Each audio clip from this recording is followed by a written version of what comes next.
네, 자, 제목은 꿈꾸는 자 요셉. 요셉 다섯 번째입니다. 다섯 번째. 자, 소제목은 하나님의 인도와 경영을 인정하는 요셉입니다.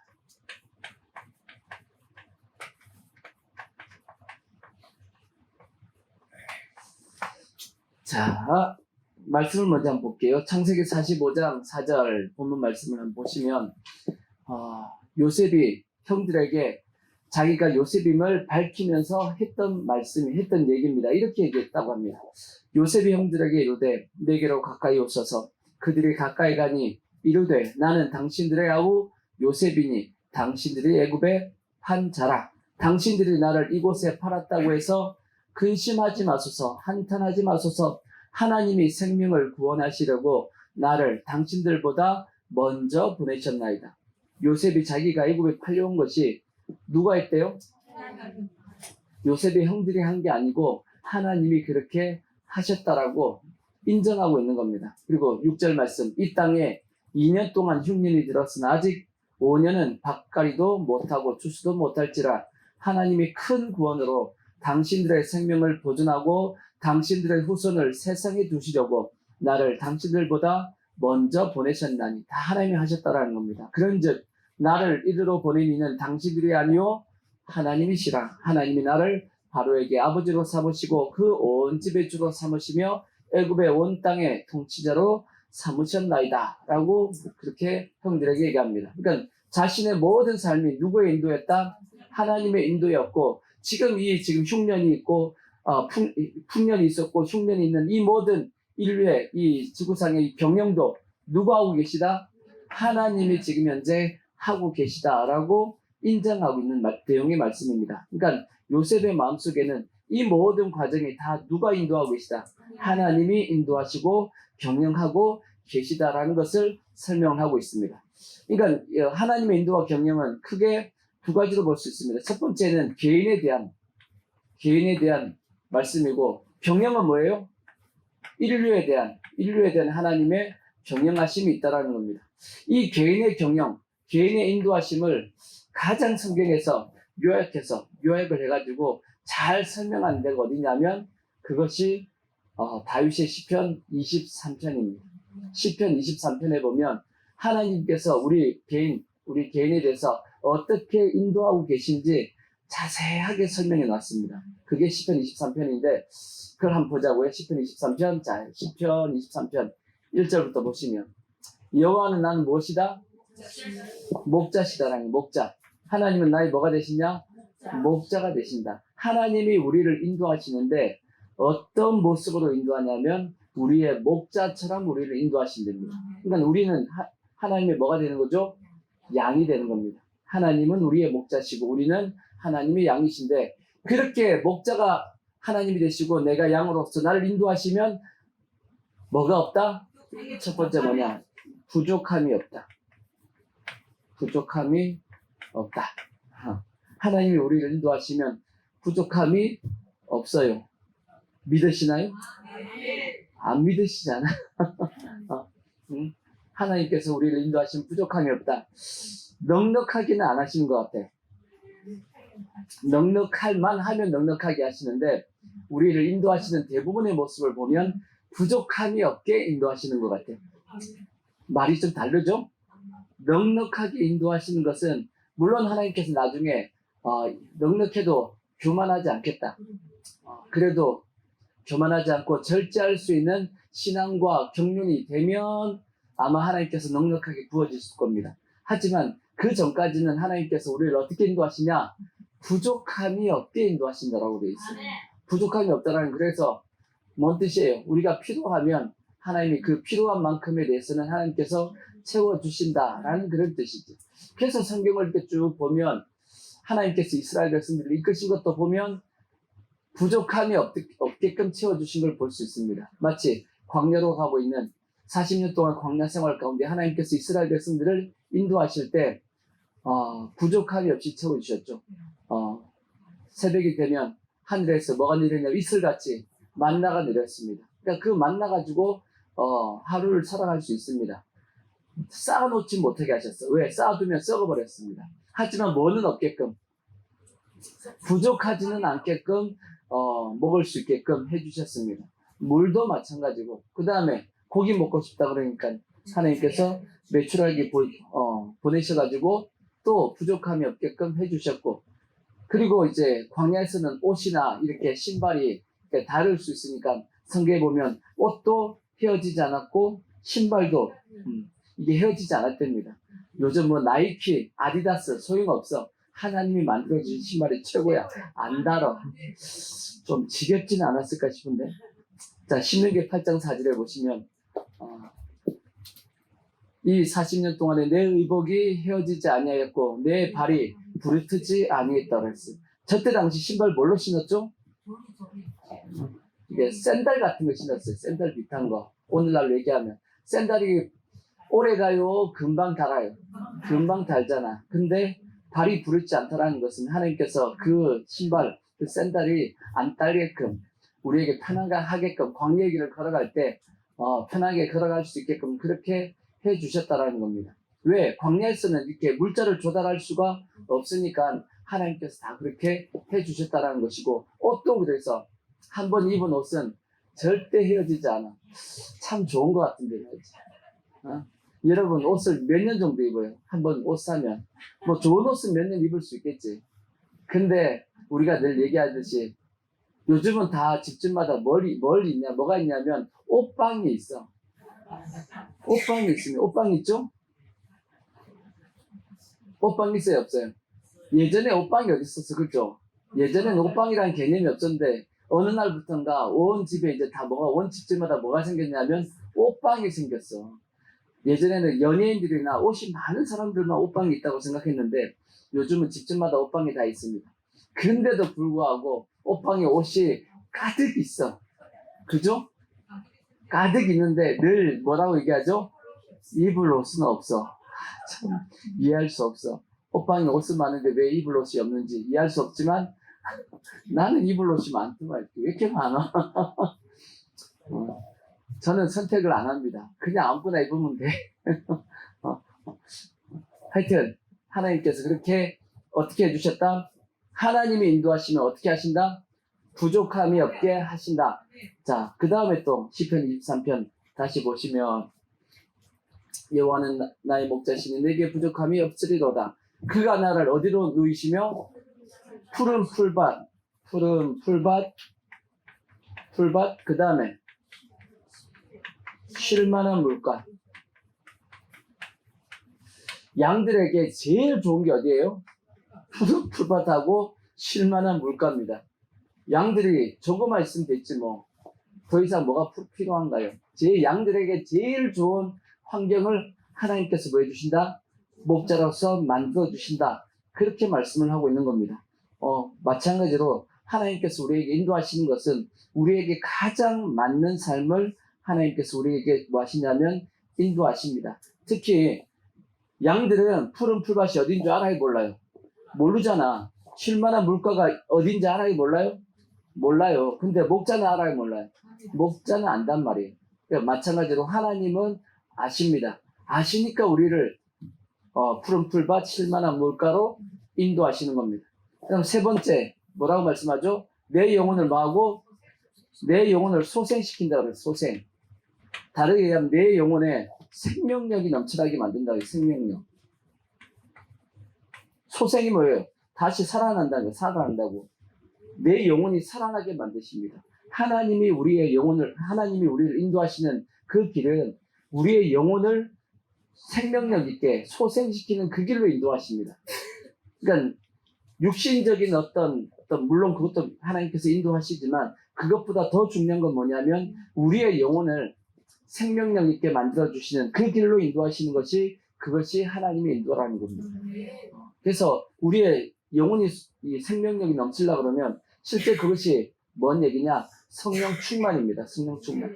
그래서 우리가 하나님의 말씀의 인도를 잘 따라가면 성령에 충만하는 것이고 하나님의 말씀의 인도를 잘 따라가지 않으면 성령의 충만이 아니고 성령이 약해지고 소멸되어 가는 것이고, 그러면 우리의 생명이 또 약해져 가는 겁니다. 그래서 하나님의 말씀에 순종해 보십시오. 잘 따라가 보시면 여러분이 성령 충만함을 느낍니다. 근데 하나님이 가자 하는 대로 잘 안 따라가 보십시오. 성령 충만이 어떻게 되죠? 충만함이 점점 사라지는 게 느껴진단 말이에요. 그러니까 죄 지어 보십시오. 성령 충만한지. 충만해요? 안 되잖아. 부하가 마찬가지로 하나님은 우리를 어느 방향으로 이끌어 가시냐? 우리의 영혼이 생명력 넘치는 그러한 방향으로 우리를 뭐 하신다? 이끌어 가신다 하는 것을 우리가 알 수 있고, 그 다음에 또 네 번째 어디로 인도하신다? 자기 이름을 위해서 어느 길로? 의의 길로 인도하신다 그렇게 돼 있어요. 자기 이름을 위한다는 말씀은 뭐냐면 자기를 위해서 인도하신다 그런 뜻이라기보다는 자기 이름을 걸고 우리를 인도하신다 그렇게 말씀하시면 돼요. 자기 이름을 걸겠다라는 거지. 하나님의 이름을 걸고 우리를 어떻게 어느 쪽으로 인도하겠다? 의의 길로 인도해 가겠다라고 그렇게 말씀합니다. 하나님이 마치 우리가 계약서에 도장을 딱 찍잖아, 그렇죠? 도장을 찍으면 책임을 져야 돼, 안 져야 돼? 책임져야 된다고. 그래서 절대 도장은 함부로 찍으면 안 돼. 아시겠죠? 도장 함부로 찍으면 큰 낭패를 본단 말이에요. 그죠? 왜? 거기에는 자기 이름이 걸렸다라는 것은 그 자체로서 뭐냐? 책임을 진다라는 것이기 때문에 절대 그래서 우리 조심해야 되는데, 근데 하나님이 우리를 의의 길로 인도하시는 부분에 대해서 뭘 도장을 찍은 거예요? 자기 이름의 도장을 딱 찍은 거야. 그래서 하나님이 우리를 책임지고 우리를 어디로 인도하신다?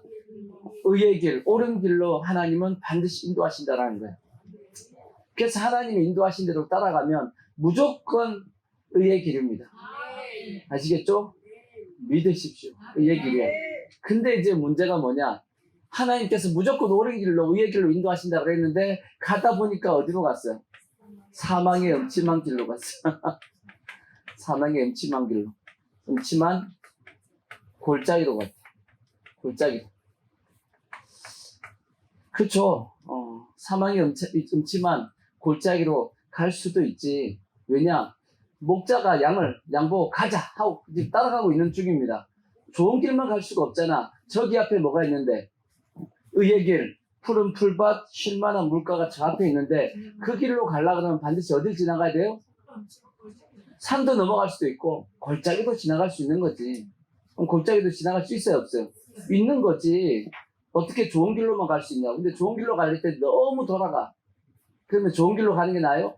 그래서 빨리 그냥 가는 게 낫지. 좋은 길로 가다가 먹을 게 없으면 어떻게 하겠어? 그러니까 빨리 좋은 길로 가지 말고 가장 빠른 길로 하나님께서 원하시는 길로 가서 이제 골짜기로 가고 그다음 산도 넘고 그렇게 하는 거지. 아멘? 근데 그런 골짜기와 같이 사망이 엄침한 골짜기로 다닌다 할지라도 우리는 뭘 걱정할 필요가 없어요? 해 받을 것을 해를 두려워하지 않는 겁니다. 우리가 문제가 생기지 않는다라는 거지. 왜요? 하나님이 우리와 함께하고 있기 때문에. 함께하고 있기 때문에. 그러니까 하나님이 함께하니까 걱정할 게 있어요, 없어요? 없단 말이에요. 이렇게 생각하면 됩니다. 해외여행 갈 때. 해외여행을 갈 때. 여러분, 해외여행 가면 마치 저기 한 번도 안 가본데 가잖아요. 그죠? 여러분이 해외 다녀본 적 별로 없으니까 안 가봤잖아요. 그죠? 동남아에 갔다. 동남아 위험해요? 안 위험해요? 동남아 좀 위험합니다. 될 수 있으면 동남아는 가지 마시고 될 수 있으면 안전한 지역으로 여행 가더라도 가십시오. 아시겠죠? 근데 좀 위험한 지역으로 갈 수도 있지. 동남아 간다고 했을 때는 어떻게 가야 돼요? 절대 개인적으로 가면 안 돼. 절대 개인적으로 가면 안 되고 어떻게 가야 되죠? 패키지로 가야 돼. 여행사를 통해서 가야 된다고. 아시겠죠? 위험하다 할지라도 내가 한 번도 안 가본 데야. 한 번도 안 가본 데고 위험하다 할지라도 뭘로 가면? 패키지로 가면 안전해요? 안 안전해요? 안전하단 말이에요. 왜 패키지로 가면 안전하죠? 거기는 뭐가 있죠? 가이드가 있기 때문에. 그래서 패키지로 가면 무조건 누구 쫓아다녀야 돼? 가이드 쫓아다녀야 돼. 졸졸졸 따라다니면 누가 알아서 다 하죠? 가이드가 알아서 다 하는 거야. 그래 안 그래? 그러면 좀 위험하다 할지라도 내가 한 번도 안 가본 데라 할지라도 걱정 없이 그냥 즐겁게 여행하면 돼요 안 돼요? 여행할 수 있잖아. 왜? 누가 다 알아서 하니까. 가이드가 다 알아서 하잖아. 그죠? 그러니까 마치 그와 마찬가지입니다. 우리가 한 번도 가보지 않은 그 길을 간다 할지라도 우리가 걱정할 필요 없는 것은 누가 함께 하고 있어요? 하나님이 우리의 뭐가 되어 주셔가지고 가이드가 되어 주시겠다라는 거지. 동남아 가서 따갈따갈따 이거 못해도 괜찮아. 영어 못해도 괜찮고, 그죠? 못해도 돼. 누가 다 알아서요? 가이드가 알아서 다 하는 거지 뭐. 그러니까 우리가 전 세계를 어디든지 다 갈 수 있는 것은 누가 있기 때문이에요? 가이드가 있기 때문이야. 돈만 내면 됩니다. 돈만 내면 돼. 가이드가 알아서 다 해주듯이 동일하게 하나님께서도 우리를 인도하심에 있어서 모든 필요한 거 다 누가 다 해주신다고요? 하나님이 다 해주시니까 비록 우리가 가는 그 길 가운데 사망의 음침한 골짜기가 있다 할지라도 해받을 걸 두려워할 필요가 없는 것은 누가 함께 하고 있으니까 하나님이 나와 함께 하시기 때문에 걱정할 필요가 없다라는 거지. 그냥 따라가면 됩니다. 아멘. 자, 그 다음에 근데 그 하나님께서 그 목자가 어떻게 인도하냐 하고 봤더니 뭘과 무엇으로? 주의 지팡이와 막대기로 인도하신다라고 되어 있습니다.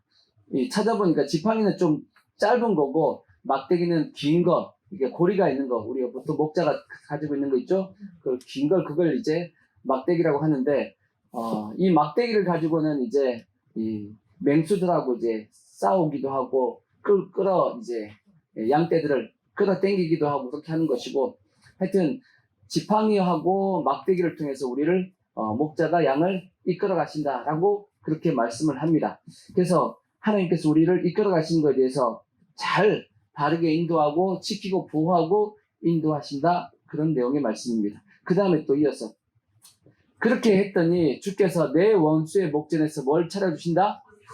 와, 하나님의 인도를 따라갔더니 원수의 목전에서 뭘 해준다? 상을 차려주시네, 상. 이 무슨 상이에요? 이거는 우리에게 주신 게 상장, 그 상장이 아니고 밥상입니다, 밥상. 밥상인데 어떤 밥상이냐? 잔치밥상이에요. 잔치밥상. 마치 한식집, 고급 한식집에 가면 상다리가 어떻게 할 만큼 휘어질 만큼 그냥 잔뜩 상에 그냥 반찬이 잔뜩 있는 거 있죠? 그러듯이 하나님께서 나에게 뭘 베풀어 주신다? 잔치상을 베풀어 주시겠대. 누구 앞에서 그것도?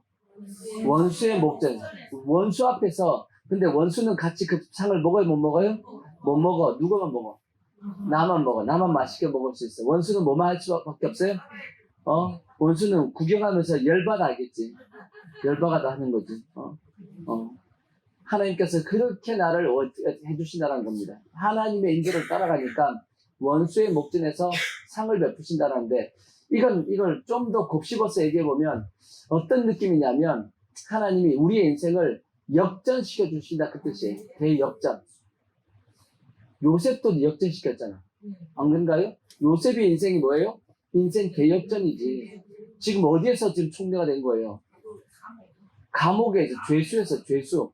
감옥에 지하에 감옥에 갇혀있던 그 죄수가 뭐가 됐죠?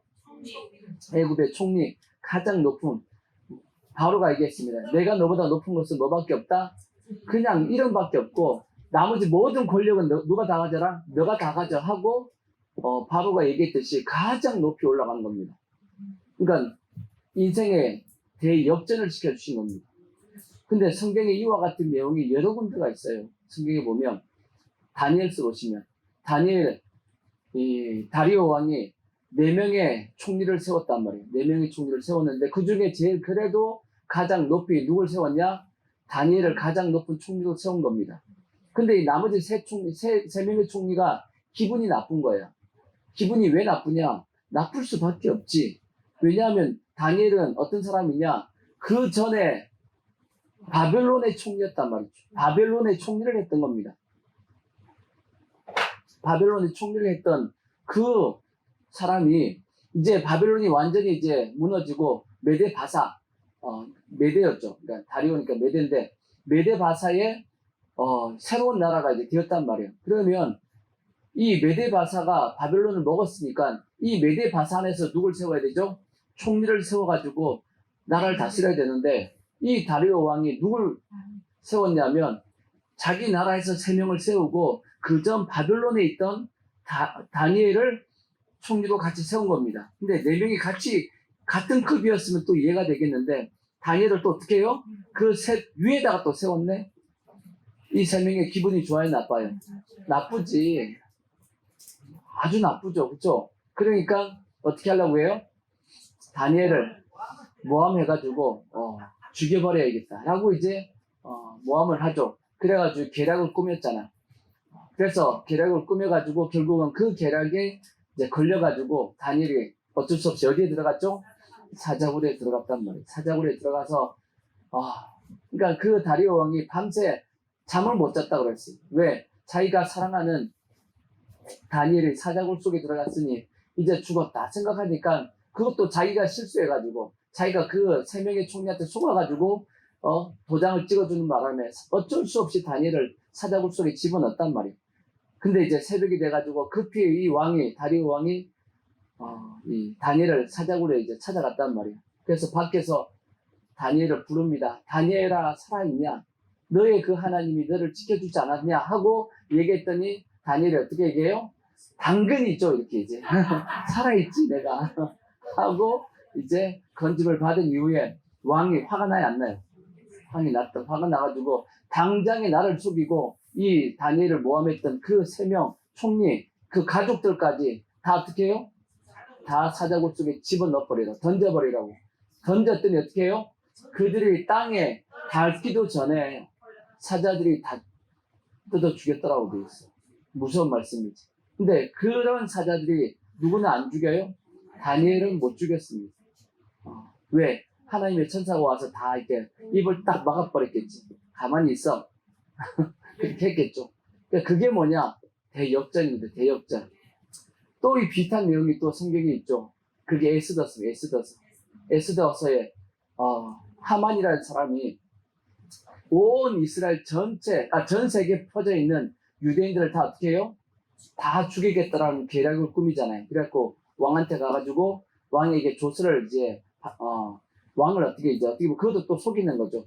왕을 유대인들에 대해서 모함을 해가지고 왕을 속여서 전 세계에 퍼져 있는 모든 유대인들 127도에 퍼져 있는 모든 유대인들을 다 죽이자라고 이제 왕의 도장을 이제 받습니다. 그래갖고 127도 저녁에다가 불임의 그 날에 모든 사람들을 다 유대인들 다 모아라 죽이라고 명령을 내렸단 말이에요.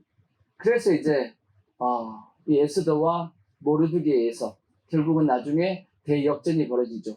유대인들을 죽이려고 했던 그들이 어떻게 해요? 유대인들에 의해서 죽임을 당합니다.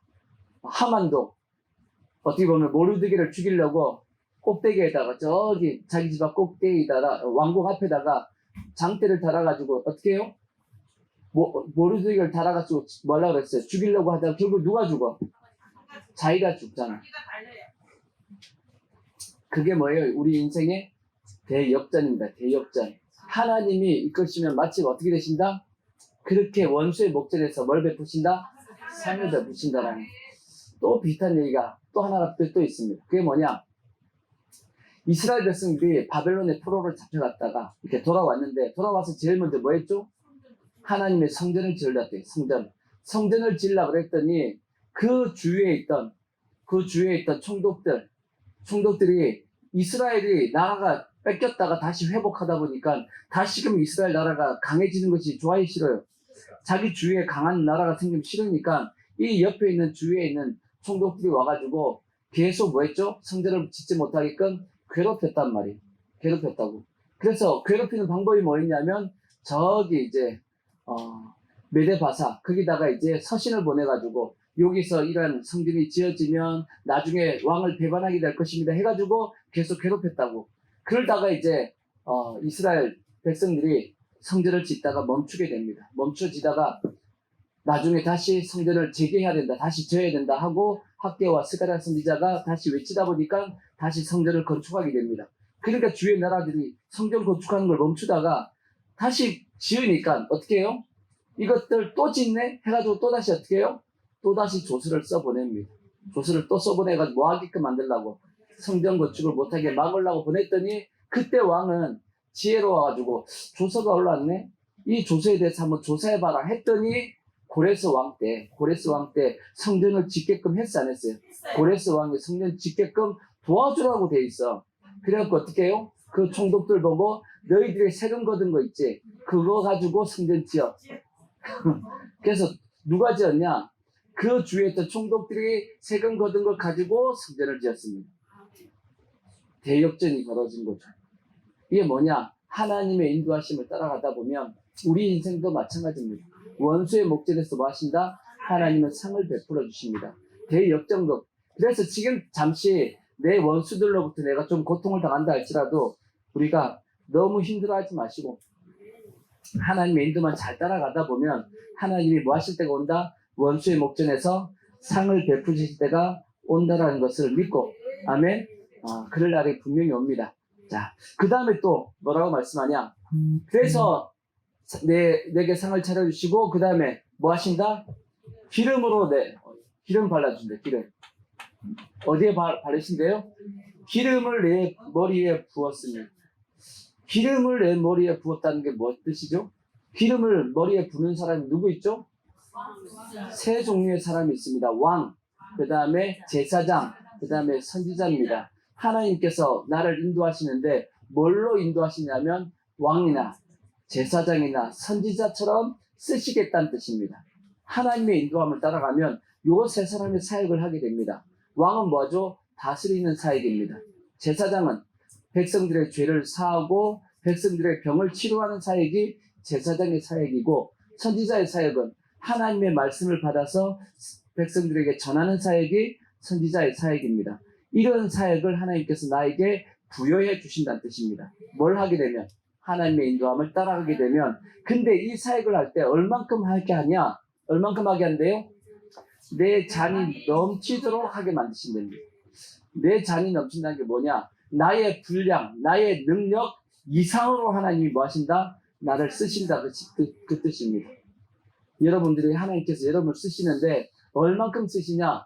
여러분의 분량은 요만큼밖에, 그릇이 요거밖에 안 돼. 내 잔은 요밖에 안 되는데 하나님이 이걸 어떻게 해요? 넘치도록 나를 쓰신다는 것은 내 분량 이상으로 나를 쓰신다라는 겁니다. 그러니까 다르게 얘기하면 나는 요 정도 쓰임 받으면 내가 최대치 같은데 하나님은 내가 생각하기엔 난 요 정도가 내 최대치인데 하나님은 훨씬 뛰어넘게끔 나를 쓰신다는 거예요. 그게 하나님의 인도하심을 따라가면 그렇게 하시겠다는 뜻입니다. 감사하죠? 여러분 스스로 생각하기 나는 요 정도는 쓰임 받아야지 하는 그 생각이 있단 말이에요. 요 정도 쓰임 받으면 그래도 내가 하나님 앞에 쓰임 받고 사는 거다 라고 생각하고 있는데 어느 날 보니까 이미 그걸 훨씬 뛰어넘었어. 하나님이 뭐 하셔가지고 잔이 넘치게끔 하셔가지고 그렇게 인도하시겠다라는 겁니다. 그 다음에 16절 내 평생에 뭐 한다고요? 선하심과 인자하심이 뭘 한다? 이게 나를 따라온대요. 이게 뭔 뜻이냐? 감사해야 돼. 뭘 감사해야 되냐면 우리가 하나님을 따라간다고 하지만 죄 지어요 안 지어요? 나쁜 짓도 하고 실수도 하고 넘어지기도 하고 해요 안 해요? 한단 말이지. 그럼에도 불구하고 그때 하나님께서 나에게 대해서 그것도 못해하고 때리고 힘들게 하고 그러시는 분이 아니고 하나님은 뭐 하시기 때문에 선하시요 착하신 분이야. 마음이 너무 좋으신 분이야. 우리를 위하시는 분이야. 그리고 인자하신 뭐죠? 나를 사랑하신다는 거야. 하나님이 나를 사랑하시기 때문에 그런 나를 끝까지 뭐한다? 지켜주시고 보호해주시고 다독거려주시고 넘어지면 이렇게 세워가지고 탁탁 털어주시고 괜찮어. 넘어질 수도 있지 뭐. 넘어질 수 있어요 없어요? 있지. 여기 다치면 후시딘 발라주고 이렇게 하나님이 다 그렇게 해주신다는 겁니다. 그게 반드시 선하심과 인자심이 나를 뭐한다? 반드시 나를 계속 따라온다라는 거지. 그러니까 우리가 감사한 겁니다. 하나님께서 늘 이렇게 나를 보호하고 계시다라고 말씀하고 있는 거지. 그리고 이제 그 끝이 어디냐? 마지막 끝이 어디예요? 여호와의 집이야. 그렇게 따라갔더니 그 끝이 어딘가 하고 봤더니 여호와의 집이 어디예요? 하나님의 집이야. 저 천국이에요. 저 천국에서 어떻게까지 있어요? 영원토록 그 하나님의 집에 거하는 길로 가게 됐다는 거지. 그래서 하나님의 인도함을 계속 따라갔더니 끝이 어디예요? 저 천국이에요. 천국이야, 천국. 아멘? 그러니까 우리는 뭐만 하면 되겠어요?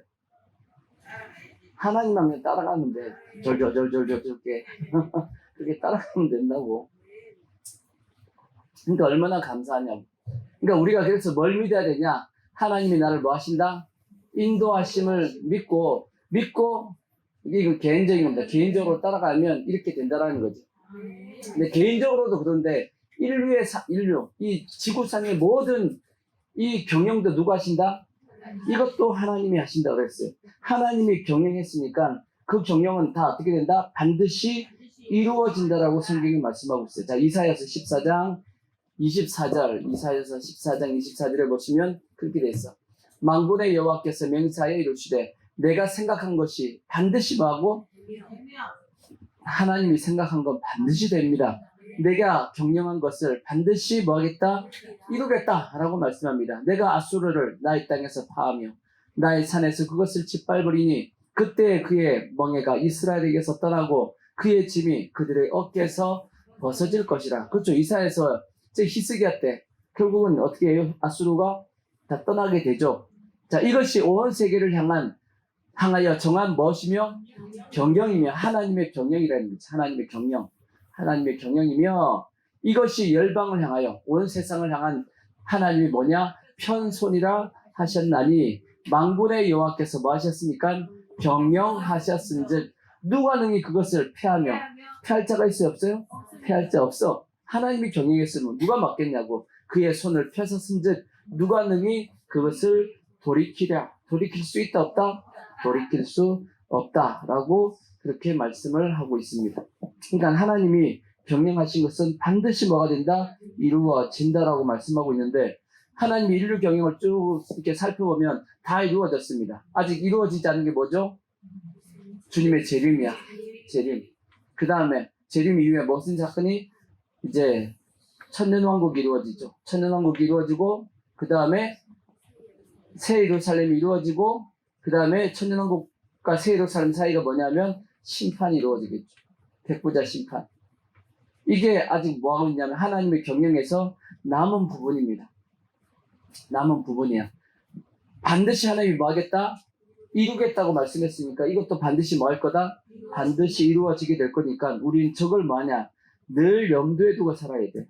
아시겠죠? 그것이 우리가 지혜롭게 사는 그러한 모습일 겁니다. 아멘. 그래서 하나님의 인도하심과 하나님의 경영하심을 믿으면 어떤 삶을 살게 되냐? 이걸 뭐하면 인도와 하나님의 경영을 뭐하는 사람은?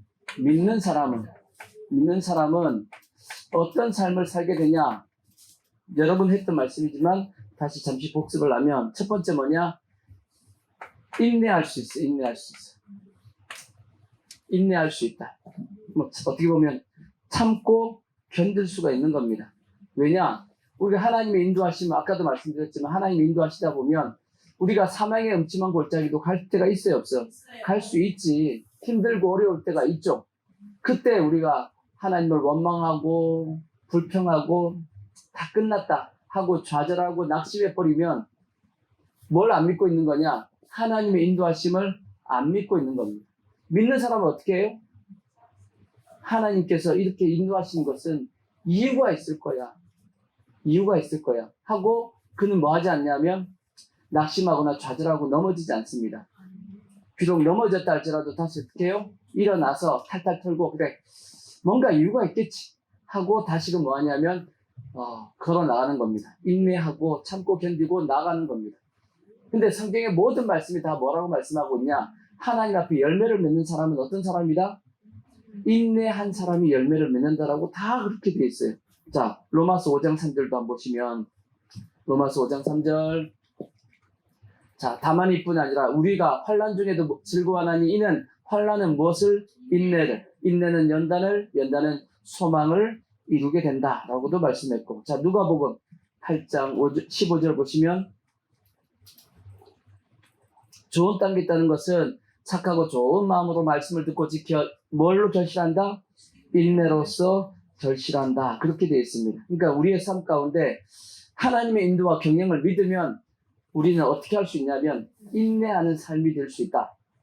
아시겠죠? 그러니까 어떻게 보면 우리의 인생의 모습이 달라진다. 어떻게 보면 방향도 달라진다. 인생의 색깔이 약간 바뀌면 색깔이 바뀌어. 아까도 말씀드렸듯이 인내하지 않고 어려움이 왔을 때 그냥 좌절하고 낙심해가지고 에이 인생 끝났다. 인생 끝났으니까 술이나 마시고 그냥 자포자기하고 그냥 퍼져 있는 그 모습이 아름다워요? 아니면 어려움이 당했지만 그럼에도 불구하고 쓰러질 수 없지. 내가 다시 힘을 내야지. 한번 내가 다시 살아봐야지 하고 도전하는 것이 아름다워요. 다시 도전하는 것이 아름답잖아. 안 그런가요? 푹 퍼져가 그냥 끝났다고 포기해버리면 자신도 잘못되지만 그와 함께한 가족들도 다 무너져 버립니다. 그럼에도 불구하고 다시 도전하고 그래 하나님이 인도하고 계시다 라는 믿음이 있으면 그래 이유가 있겠지. 뭔가 하나님은 내가 모르는 이유를 가지고 있을 거야 라고 생각하고 다시 뭐 할 수 있냐면 도전하는 겁니다. 아까 말씀했듯이 내가 사망의 음침한 골짜기를 다닌다 할지라도 누가 함께하고 있다? 하나님이 함께하고 있어. 내 눈에는 지금 당장에 하나님이 함께하는 것이 안 보여도 하나님이 함께하고 있다라고 성경에 뭐 하고 있으니까 약속하고 있어. 말씀하고 있으니까 인도하고 있는 거야. 하고 믿고 인내하면 인생이 다시 달라지고 다시 회복되어지고 사망의 음침한 골짜기가 계속 되어지는 거 아닙니다. 사망의 음침한 골짜기를 지나면 다시 올라갈 수 있어. 아멘. 그렇게 되어지는 거지. 그래서 인내할 수 있어지는 겁니다. 그 다음 두 번째가 뭐냐면 이거는 이제 하나님의 인도와 경영을 믿는 사람은 용서할 수 있는 겁니다. 이거는 이제 자주 말씀드렸죠. 마치 지금 누구처럼 요셉처럼 요셉이 지금 다 뭐 하고 있죠? 용서하고 있는 겁니다. 우리의 인생을 살다 보면 우리 인생에 도움이 되는 사람도 만나게 되고 우리 인생에 도움이 안 되는 사람도 만나게 됩니다. 그죠?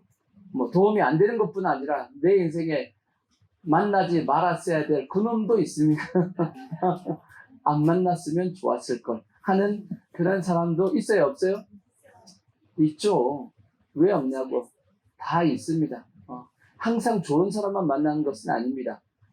나에게 도움을 주는 이로운 사람도 만나고 나에게 해를 주는 그 다음 나에게 피해를 주는 아픔을 주는 그런 사람도 만나게 됩니다. 그래서 실제 우리에게는 뭐가 참 필요하냐면 만남의 축복이 참 필요합니다. 어떻게 보면 누굴 잘 만나야 되냐? 처음에는 부모를 잘 만나야 돼. 그죠?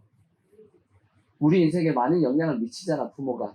그죠? 부모님이 어떤 부모님에 따라서 우리 인생에 참 많은 영향을 미칩니다.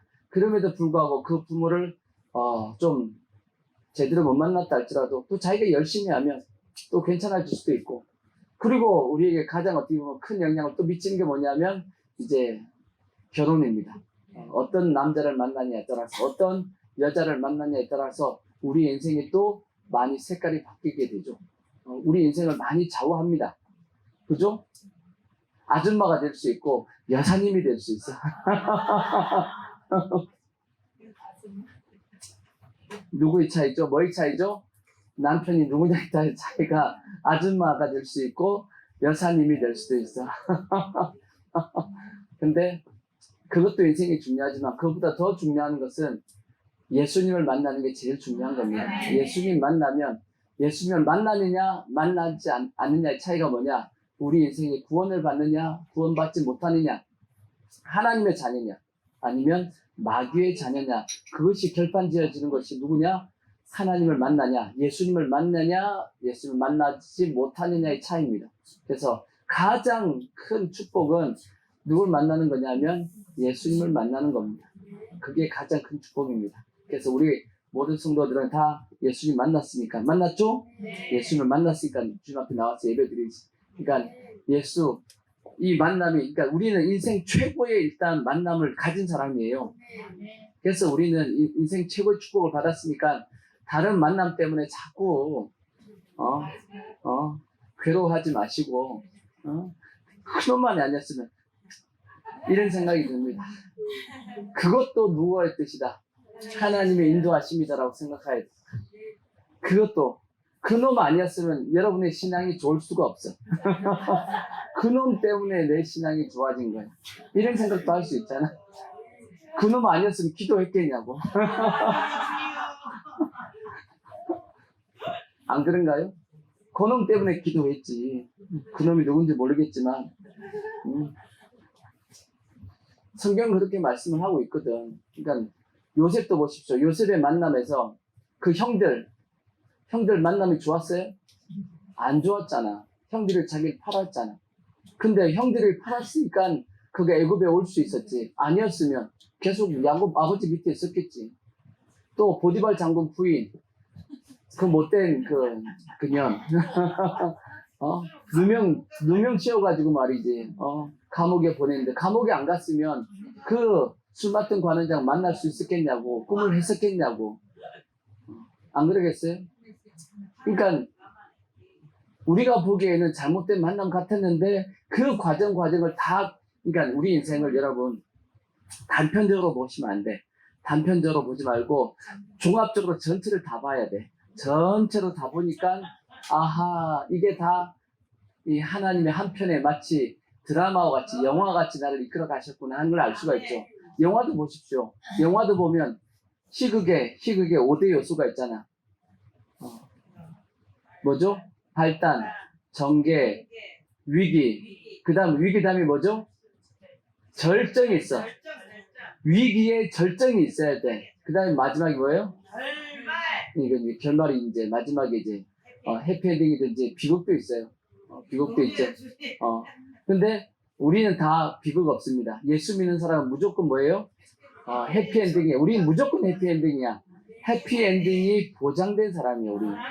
왜? 말씀으로 이미 보장되어 있으니까. 근데 보십시오. 거기도 뭐가 있죠?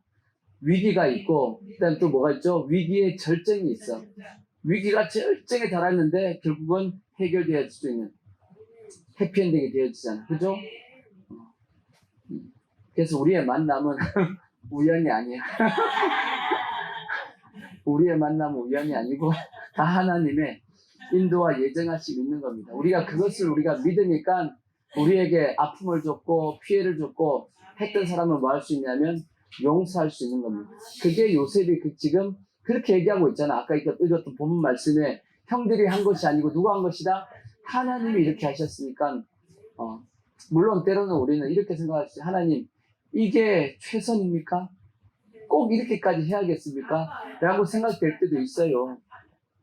근데 그렇게 안 하면 내가 안 변하니까. 원체 내 심령이 강팍하고 내가 마치 내 심령이 너무 딱딱하고 완악하고 하니까 그거 아니면 안 깨지니까 하나님께서 내가 보기에는 하나님 적당하게 하셔도 되는데 하나님이 꼭 이렇게까지? 근데 하나님 입장에서는 너 그렇게 안 하면 안 바뀌어. 이렇게 보실 수도 있다라는 거지. 그러니까 우리가 그걸 우리는 믿으셔야 됩니다. 하나님이 지금 현재 나를 이끌어 가시는 방법이 최선이다. 제가 자주 말씀드리는 황공명 목사님, 주님이 원하시면 그 가사도, 주님이 원하시면 가사에 보십시오. 그렇게 돼 있잖아. 주님이 원하시면 2절 보면 그런 내용이 있어요. 2절 보면 전 이 가사가 참 좋아. 주님이 원하시면 뭐하고? 내 소망 내려놓고. 찬양사역자니까 찬양사역자가 뭐 하겠어요? 자기 소망은 찬양사역을 더 크게 하는 거지. 근데 뭐가 걸렸어요? 목에 이상이 생기고 더 이상 찬양을 할 수가 없단 말이에요. 그러니까 자기 사역은 이제 뭐 한 거죠? 끝난 겁니다. 근데 그것을 이 찬양사역자였던 이 황 목사님이 뭐 하냐면 받아들인단 말이에요. 어떻게 받아들였냐? 주님이 이끄시는 길로 나는 뭐 하겠다? 따라가겠다라는 거지. 왜? 내가 품은 모든 소망은 다 뭐한다 할지라도 사라진다 해도 주님이 날 위해서 예비하신 무슨 길이에요? 그냥 길이 아니고 아픔의 새로운 길이야. 아픈 건 어쩔 수 없어. 뭐 아프지 뭐. 그죠? 자기가 원했던 그 길로 가지 못하는 것은, 자기가 기대하고 소망했던 그 길로 가지 못하는 것은, 아픈 것은, 그거는 어쩔 수 없어. 우리가 하나님 앞에 따라가는 길 가운데 우리가 아픔을 겪을 때가 있습니다. 그냥 겪으십시오. 그는 아픈 만큼 세상 말로 성숙해지듯이 하나님이 그 아픔을 통해서 나를 성숙하게 만들려고 하는 거니까, 그 아픔 자체가 잘못된 건 아니에요. 아파해도 괜찮아. 그러니까 가끔씩 옆에 상담해 준다고 성도들 중에서 아파하면 아프면 안 되지, 믿음으로 이겨야지, 그러면 안 돼. 아프면 아파하시라고 놔둬야 돼. 그냥 그 아픔을 잘 이겨나갈 수 있게끔 후시딘 잘 발라주면 돼. 잘 이겨나갈 수 있게끔 해줘야지. 그 아픔 자체를 부정하게 만들면 부정이 안 돼요. 여러분, 느낌은 부정이 안 됩니다. 이거는 왜 느껴지는 걸 어떻게 하겠어요? 그 느낌은 잘못된 거 아니에요. 느낌은 죄가 아닙니다. 왜 죄가 아니냐? 예수님께서 겟세마네 동산에 올라가서 기도하실 때도 예수님께서 얘기했습니다. 죽을 지경이라고 돼 있어. 예수님의 마음도 뭐하다? 죽을 지경입니다. 그럼 예수님의 마음이 지금 죽을 지경이 그게 죄냐고? 예수님 그게 죄 아니라고 말씀하고 있는 거예요. 느껴지는 것, 그건 죄 아닙니다. 단지 그것을 우리가 어떻게 이겨나가느냐에 따라서 그것이 죄가 될 수도 있고, 그걸 잘 이겨나갈 수도 있는 거기 때문에, 절대 누군가가 아파하면 아파하지 말라고 뭐라 하지 마시고 잘 다독거려줘. 아픔을 이겨나갈 수 있게끔 도와줘야지. 아멘. 아시겠죠? 뭐라 하면 안 돼요. 뭐라 하면 안 돼. 그리고 보십시오. 주님이 날 위해 예비한 아픔의 새로운 길이 내 삶에 뭘로 믿는다? 최선임을 믿는다라고 되어 있어. 그래서 전 이 가사가 너무 좋아. 주님이 위해서 예비하신 이 길이 참 아프지만 이것이 내 삶의 뭐다? 최선의 기름을 나는 믿는다라는 겁니다. 물론 이 황 목사님이 이 찬송 만들고 그 다음에 이제 나와버렸어. 의사가 못 낳는다 그랬는데 나와버렸어. 지금 열심히 잘 생각하고 계십니다. 하나님께서 시험해 보신 거겠죠. 그렇게 생각되어집니다. 하나님께 더 큰 사역자로서 쓰임받게끔 하기 위해서 하나님이 그렇게 시험하지 않았나라고 이렇게 생각이 됩니다. 그러니까 우리도 뭐 하셔야 되냐면, 하나님이 이끄시는 길이 최선의 길입니다. 내가 어떻게 할 수 없는 것은 하나님이 인도하신 거다라고 우리는 믿고, 그 가운데 우리가 어떻게 해야 되는지를 생각하시면 됩니다. 그래서 때로는 내 삶 가운데 안 만났으면 좋았을 그러한 사람들에 대해서, 나에게 아픔을 주고 피해를 준 사람에 대해서도 우리는 뭐 하자? 용서하자. 그 또한 하나님의 뜻이 거기에 뭐하다? 포함되어 있다라고 우리가 믿자라는 거죠. 아멘. 자, 그 다음에 세 번째 또 뭐 할 수 있냐? 하나님의 인도하신 것, 경영을 믿으니까 깨끗할 수 있어요. 깨끗할 수 있다. 이게 뭔 뜻이냐면, 우리가 악한 어떤 편법을 사용하지 않는다. 악한 어떤 장꾀를 사용하지 않는다라는 겁니다. 하나님께서 나를 다 인도하고 계시니까, 하나님이 내 삶 가운데 개입할 수 있게끔 하기 위해서는 우리는 어떻게 해야 되냐? 어찌하든지 우리는 깨끗하게 살아보려고 예를 쓰게 돼 있다라는 겁니다. 만약에 내가 악을 행하고 죄를 행하면 하나님께서 내 삶 가운데 좋게끔 개입하시겠냐는 거지. 아니겠죠. 내가 죄를 행하면 하나님이 어떻게 하시겠어요? 당연히 하나님의 백성에 대해서 징계하시겠지. 그게 하나님의 모습이니까, 우리는 그걸 알다 보니까 될 수 있으면 징계 안 받고 살아야지. 그죠? 징계 안 받고 하나님이 내 삶 가운데 개입하셔가지고 역사할 수 있게끔 깨끗하게 살아보려고 우리는 예를 쓰게 돼 있는 겁니다. 왜? 우린 뭘 알고 있냐면, 하나님은 어떤 사람을 쓰시냐? 깨끗한 사람을 쓴다라고 성경에 말씀하고 있으니까, 자꾸 머리 살살 굴려가지고 자기 이익을 자꾸 챙기려고 그러고, 그런 사람에 대해서는 하나님께서는 안 쓴다라고 되어 있어요. 어떤 사람을 써요? 깨끗한 사람을 쓴다. 디모데후서에 보면 큰 집에는 금그릇도 있고 은그릇도 있고 유리그릇도 있고 사기그릇도 있고 요즘 또 뭐죠? 안 깨지는 거? 아니 그 뭐지? 무슨 코렐 그릇도 있고 깨져요? 그 깨집니까? 우리 집에 쓰고 있는 건 아직까지 안 깨졌어. 한 10여 년 쓴 것 같은데 아직도 안 깨졌어. 그래서 저는 안 깨질 줄 알고 있었어. 아, 깨지는구나. 물론 깨면 깨지겠지. 근데 웬만해서는 안 깨지던데. 하여튼 큰 집에는 그릇의 종류가 많이 있습니다. 근데 주인은 뭘 쓴대요? 그 중에서 그릇의 재질을 보시는 것이 아니고 어떤 그릇이 깨끗하냐 그걸 보시고 그 그릇을 쓰신대. 그게 하나님입니다. 우리는 어떤 사람 쓰려고 그래요? 우리는 좋은 그릇, 금 그릇을 쓰려고 그러고 그게 마치 그게 뭐 대단한 것처럼 그런 걸 쓰려고 하는데 하나님은 그런 것이 아니고 깨끗한 그릇을 쓰시려고 한답니다. 그러니까 우리는 하나님의 인도하심을 믿는 사람은 어떻게 하든지 실제 우리는 실력을 키우려고 하기보다는 깨끗하려고 노력하는 겁니다. 그러면 하나님이 뭐 하신다? 쓰시기 때문에. 그래서 세상 사람들이 쓰임 받으려고 하는 이 모습하고 우리가 하나님의 백성이 쓰임 받으려고 하는 모습은 다릅니다. 색깔이 달라요. 세상 사람들이 열심히 뭐 하냐? 실력을 키우려고 막 노력한단 말이에요. 근데 우리는 어떻게 하려고요? 깨끗하려고 노력을 합니다. 누가 쓰임 받냐? 하나님은 깨끗한 사람을 쓰시기 때문에. 그래서 여러분 자녀들도 마찬가지야. 여러분들 자녀들 어떻게 하면 하나님이 쓰신다고 생각해요? 실력 좋으면 쓰신다고 생각하잖아. 그래서 어떻게 해요? 어떻게든지 실력 키워보려고 그래요 안 그래요? 공부가 더 중요해. 예배가 중요한 게 아니야. 학원과에 고3만 되면 다 뭘 잘라버려요? 교회 가는 거 다 잘라버리고 하여튼 교회 중직들도 그래. 교회 장로님 뭐 집사님 할 것도 없이 고등학교 들어가고 고3만 딱 되면 일단 교회 주일 예배는 그래도 양심상 주일 예배는 지켜야 되니까 주일 예배는 지키라 그러고 나머지 모든 예배는 들을 필요 없어. 뭐가 중요하니까. 학원 가서 공부하는 게 중요하니까. 그렇게 지금 이제 한국교회가 가르쳤다고. 그렇게 해서 실력을 키운 그 자녀들이 잘 되냐는 거지. 세상적으로는 잘 나갈 수 있겠죠. 하나님이 보시기에는. 제가 보기에는 하나님 보시기에는 아닌 것 같은데. 저는 오히려 세상적으로는 좀 부족할 수 있지만 그래도 하나님 앞에 깨끗하게 살아보자 하고 하는 그렇게 자녀들을 키울 때 그 자녀들을 하나님께서 쓰시지 않을까라고 저는 생각해. 저는 그렇게 생각하고 그렇게 키웠습니다. 저는 그렇게 키우려고 했어. 그래서 세상적으로 뭐 잘 안 나가도 상관없어. 하나님이 쓰시면 되는 거죠. 아멘. 네, 저는 그게 맞다라고 생각해요. 왜? 성경에도 그렇게 돼 있잖아. 하나님의 실력이 아니고 누굴 쓰신다? 깨끗한 자를 쓰신다. 라고 그렇게 말씀하고 있으니까 그러니까 뭘 믿으면 하나님의 인도하심을 믿고 하나님의 경영하심을 믿으면 깨끗하려고 노력을 하는 겁니다. 그게 우리의 모습이 돼야 됩니다. 그 다음 모습. 네 번째 뭐냐? 끝을 생각합니다.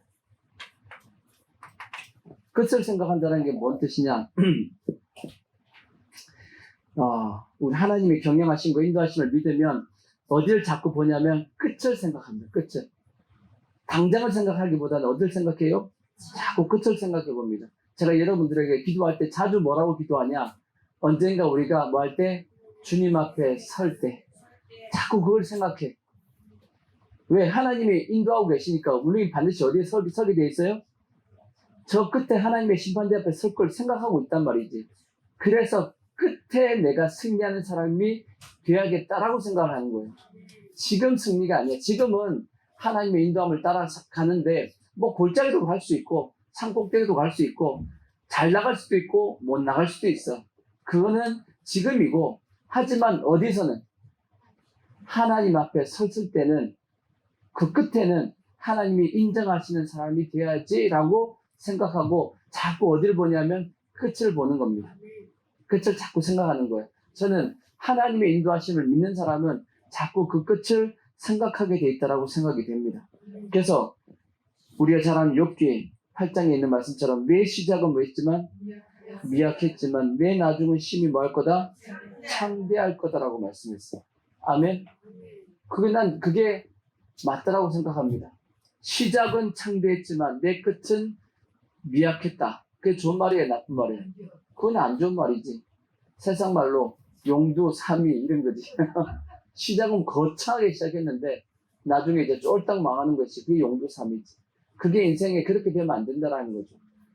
왜냐? 그 사람은 당장에 큰 걸 그냥 요구했기 때문입니다. 근데 우리는 그것이 아닙니다. 하나님의 인도하심을 믿는 사람은 하나님이 끝까지 우리 인도하셔가지고 어디까지 가냐? 여호와의 집까지 가야 됩니다. 우리는 여호와의 집에서 승리하는 사람이 돼야지. 그래서 끝을 바라보고 우리는 달려가는 사람이 될 수 있다. 뭐 하는 사람은 하나님의 인도하심과 경영을 인정하고 믿는 사람은 그런다라는 겁니다. 그 다음에 또 하나, 다섯 번째 뭐냐면 하나님과 함께 있으려 합니다. 어떤 사람은 하나님의 인도하심을 믿는 사람은 자꾸 하나님한테 뭐 하려고 그러냐면 붙으려고 그래. 여러분도 자꾸 하나님하고 뭐 하려고 그러냐면 자꾸 붙으려고 애를 쓰셔야 됩니다. 아시겠죠? 그러니까 하나님께서 인간을 만드실 때 목적이 뭐였냐? 하나님의 인간을 만드실 때 목적은 뭐냐면 저는 그렇게 봅니다. 하나님이 인간을 아담을 만드실 때 뭐 어떻게 만들었죠? 하나님의 형상과 하나님의 모양으로 만드셨다 그랬어. 왜 하나님이 하나님의 형상과 모양으로 만들었을까? 여러 가지 설명할 수 있습니다. 여러 가지. 크게 이렇게도 생각할 수 있습니다. 하나님이 하나님의 형상과 모양으로 만든 것은 하나님이 인간을 만드실 때 목적 자체가 뭐냐면 아들로 만들었다는 얘기입니다. 아들로. 자식처럼 만들었다는 뜻입니다. 자식. 그죠? 자식이 딱 태어났는데 누구 닮아야 돼? 아빠는 엄마 닮아야지. 옆집 아저씨 만나면 다 닮으면 안 된단 말이야. 그래 안 그래? 당연히 자기 닮아야지. 자기가 못생겼는데도 불구하고 자기가 못생겼어도 자기 닮은 게 좋아. 아무리 옆집 아저씨가 잘생겨도 자기 닮아야 돼. 그래 안 그래요? 그렇지. 자기 닮아야지. 자기 자식이니까. 자기 자식은 자기 닮아야 되는 거야. 그러니까 하나님이 인간을 자기의 형상과 모양으로 만든 것은 자기 자녀라고 생각하고 만들었기 때문입니다. 천사는 그렇게 얘기 안 했어요. 천사는 왜 만들었어요? 부리는 종으로 만들었다고 했어. 하나님이 천사는 부리는 종으로 만들었고 인간은 뭘로? 하나님의 자녀로서 만들었습니다. 그 자녀로 만드니까 자녀가 얼마나 좋아. 자녀가 사랑스러워요? 안 사랑스러워요? 자녀 사랑스럽죠? 안 그래요? 저 왼수들 저 왼수들 저것들 때문에 그런가요? 아니잖아. 자녀들 사랑스럽잖아. 사랑스러우니까 부모 입장에서 자녀가 어떻게 하고 싶어요? 같이 있고 싶잖아. 그죠? 그래서 부모는 항상 자녀들하고 어떻게 하고 싶어요? 가까이 있고 싶어 합니다. 자녀들은 부모와 좀 떨어지고 싶어 하죠. 왜? 부모가 이제 자꾸 간섭하고 하니까. 근데 요즘은 또 그것도 아니야. 딸들은, 며느리들은 좀 떨어지려고 그러는데, 며느리들은 떨어지려고 그러고, 딸들은 가까이 있으려고 그래. 왠지 아시죠? 애 봐줘야 돼. 애 봐줘야 돼. 애기 봐줘야 돼. 그리고 엄마 집에 와가지고 막 집에 가야지. 그거 하려고. 그리고 이제, 이렇게 연휴 되면 애들 맡기고 집을 또 놀러 가려고 가까이 있으려고 그래. 이 시대가 좀 바뀌어가지고. 근데 부모 입장에서는 자녀들과 어떻게 하고 싶어 하죠? 가까이 있고 싶어 합니다. 왜죠? 사랑하니까. 부모는 자녀들과 가까이 있고 싶어 합니다. 그게 부모의 마음이듯이 하나님도 똑같아요. 우리를 사랑하다 보니까 뭐 하고 싶어 하죠? 가까이 있고 싶어 해요. 함께 하고 싶어 하고 더 나아가서는 우리 속에 들어오고 싶어 하십니다. 그래서 하나님의 형상과 모양으로 만들어가지고 하나님이 우리 속에 쏙 들어오고 싶어가지고 그렇게 만드신 거란 말이에요. 아멘. 그래서 그것이 실제적으로 이제 신약에는 이루어졌습니다. 어떻게 이루어졌냐? 성령을 통해서 하나님의 영이 우리 속에 뭐 하심으로 들어와서 영원히 거하게끔 하시겠다라고 말씀하셨고, 그래서 지금 우리 속에는 누가 와 계시냐? 여러분 속에는 다 성령님이 와 계세요. 하나님이 여러분 속에 와 계시다고. 여러분이 진실로 여러분 입술에서 저는 예수님을 믿습니다. 예수님이 나를 위해서 십자가에 죽으심을, 그래서 내 죄 사함을 받았음을 믿습니다 하는 진실로 고백하는 사람들 속에는 반드시 누가 와 계시냐면 성령님이 와 계십니다. 왜? 성경이 그렇게 말씀하고 있어. 성령이 아니고서는 누구든지 예수님을 주시라 할 수 없다라고 이렇게 되어 있으니까 우리 속에 성령님이 와 계신 겁니다. 근데 문제는 뭐냐면 성령님이 내 속에 와 계시니까 좋아야 돼, 안 좋아야 돼? 근데 문제는 성령이 나와 함께하는 것보다 세상과 함께하고 있으니까 세상과 함께하는 걸 더 좋아하니까 크게 문제가 생기는 겁니다. 세상이 좋아지시면 안 돼요. 아시겠죠? 성경은 세상을 뭐 하지 말라? 사랑하지 말라. 세상 것들과 세상을 사랑하지 말라 그랬어요. 왜냐? 세상을 사랑하다 보면 결국은 세상은 끝은 어떻게 되죠? 멸망입니다. 세상 끝은 반드시 뭐 한다? 멸망한다 라고 하나님이 경영하신 하나님의 경영이 결정을 했어요, 안 했어요? 결정했다고. 요한계시록 보면 무너졌도다 무너졌도다 큰 성 바벨론이여, 세상은 반드시 심판받습니다. 근데 세상이 좋아가지고 그 세상을 사랑하고 세상과 함께하고 있으면 어떻게 되죠? 세상이 멸망할 때 같이 나도 멸망할 수 있단 말이에요. 그러니까 절대 우리는 세상을 뭐 하면 안 돼요? 사랑하면 안 돼. 세상과 함께 쓰려고 하면 안 되고 누구와 함께 쓰려고 그래야 되냐? 하나님과 함께 쓰려고 해야 됩니다. 아멘? 절대. 그래서 이 하나님의 경영을 알게 되면 절대 세상과 가까이 쓰려고 하지 않습니다. 어쩔 수 없이, 우리는 어쩔 수 없이 세상 가운데 살긴 살아야 되지만 우리는 누구 안에 있으려고? 하나님 안에 있으려고 얘를 쓰는 것이 그게 우리의 모습이더라고요.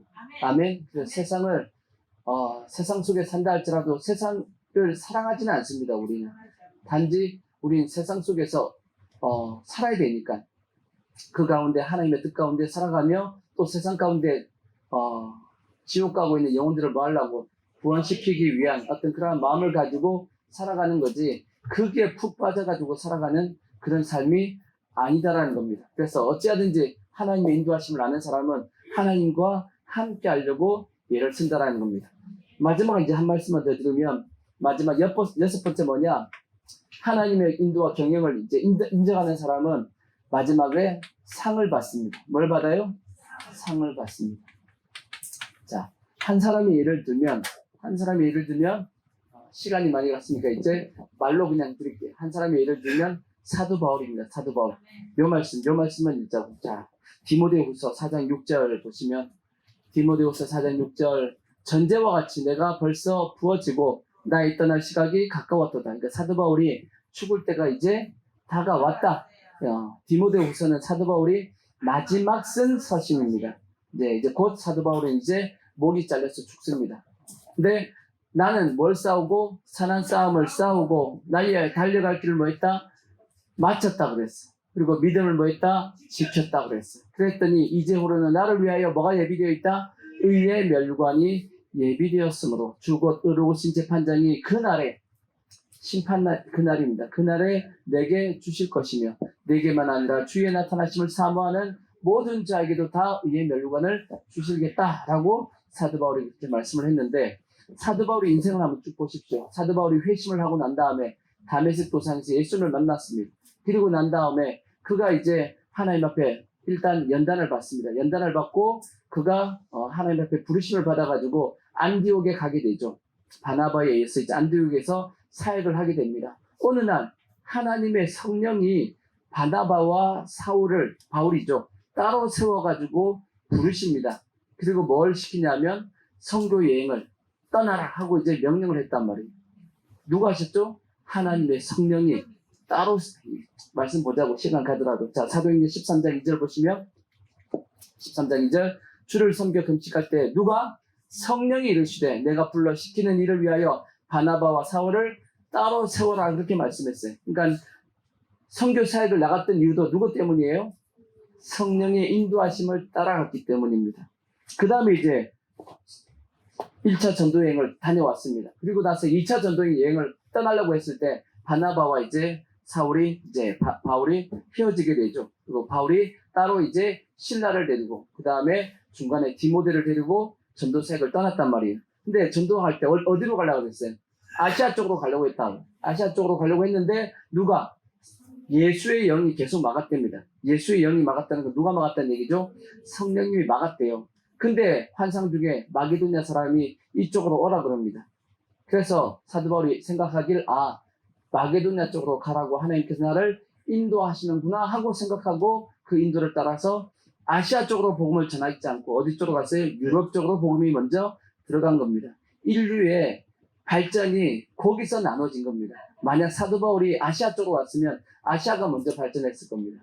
근데 사도 바울이 한 사람이 대단한 겁니다. 그 한 사람이 아시아로 갔냐 유럽으로 갔냐 그 차이가 지금 이 인류의 지금 모든 역사가 다 결정이 나버렸어요. 2000년 동안의 역사가 대단한 겁니다. 그때 누가 그걸 하셨냐? 성령이 하신 겁니다. 하나님의 경영이니까 성령님이 바울 보고 아시아 쪽으로 가지 말고 유럽 쪽으로 오라 하고 불렀기 때문에 그걸 따라갔죠. 그 다음에 이제 사도 바울이 2차 전도행이 끝나고 나서 3차 전도행을 이제 하고 마지막에 어떤 마음을 가지냐? 예루살렘으로 올라갑니다. 왜냐? 누가 올라가라 그래요?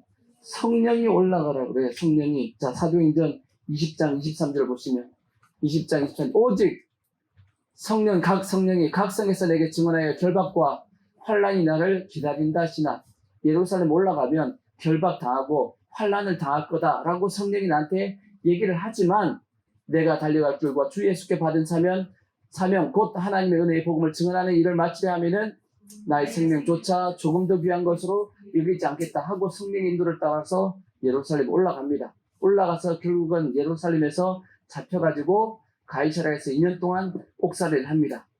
옥살이를 하고 거기서도 이제 왕들에게 이제 복음을 전하게 되죠. 그리고 나서 로마로 이제 호송되어 가서 로마에서 누구에게? 가이사 앞에 가서 또 복음을 전합니다.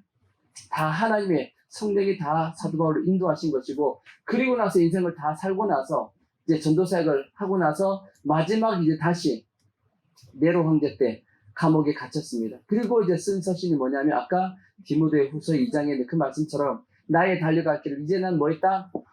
마쳤다. 와, 우리도 언젠가 주님 앞에 서게 될 그 전에 여러분의 인생의 나이가 다 들어가지고 하나님 앞에 서기 전에 우리도 이렇게 고백할 수 있으면 얼마나 좋겠어요. 나의 달려갈 길을 뭐 했다? 마쳤다. 얼마나 좋겠어. 다 왔다. 아멘. 그렇게 하기까지 쉽지 않지만 그렇게 살아보려고 우리도 해야 됩니다. 아멘. 자, 그랬더니 사도 바울이 뭐라고 말씀했어요? 뭐가 기다리고 있다? 나를 위해서 하나님께서 의의 멸관을 예비하셨고 나의 상을 예비했다라고 말씀을 합니다. 우리도 그래서 누굴 따라가면 성령의 인도하심을 따라가면 마지막에 뭘 받는다? 상을 받는다라는 상을 받는다. 아멘. 그래서 그 상을 바라고 우리는 뭐 하는 거냐면 우리가 살아갈 수 있는 겁니다. 그래서 우리는 그래서 뭘 믿어야 되냐? 요셉처럼 하나님의 인도하심과 경영을 인정하셔야 돼. 믿어야 됩니다. 믿어서 여기 말씀했던 이러한 삶을 사람을 통해서 마지막에는 주님 앞에 섰을 때 뭘 받자고요? 상 받는 아멘. 상 받는 그러한 인생이 꼭 될 수 있기를 부탁의 말씀을 드리겠습니다.